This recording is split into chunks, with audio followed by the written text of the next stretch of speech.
Good morning, USA. I want to talk a little bit about the $2,000 stimulus / dividend checks that Donald Trump announced via Truth Social not long ago.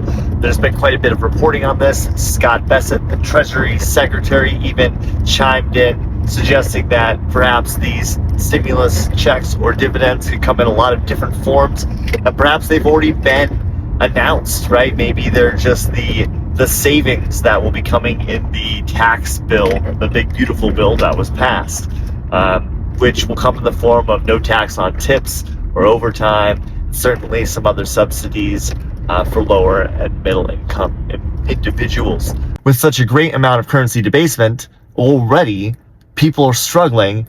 The government's suggesting, hey, we could print some more for you, essentially. Trump says that the money would come from tariffs, but unfortunately, when you dig into it, the tariff revenue is not enough to cover our deficit. And if it does become so enough to cover our deficit, are we going to spend it on giving people money instead of paying down the debt? I think why this is happening is because Donald Trump is getting desperate, looking at polls and the numbers turning against him, and he's going to need to really get people back onto his side if he's going to maintain the power structure that they've had so far. But ultimately, I think it's sad that they're talking about this. In my opinion, you ought to be in a place where you can't be bought by politicians, because you are in a place to be able to create wealth and prosperity. With currency to people's pockets won't necessarily help in the long run.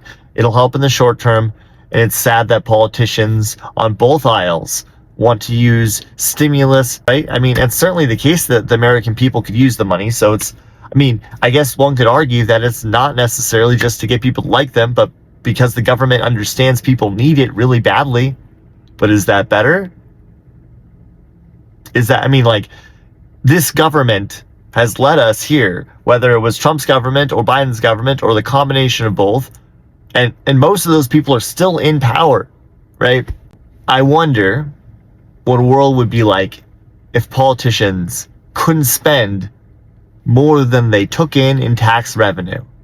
A world in which we didn't have a Federal Reserve to backstop additional money creation via banks, the Treasury, and the Federal Reserve. I wish we could see what that world would look like. Maybe the downsides don't outweigh the upsides, right? Maybe the growth and prosperity that Keynesian economics has brought us is more worthwhile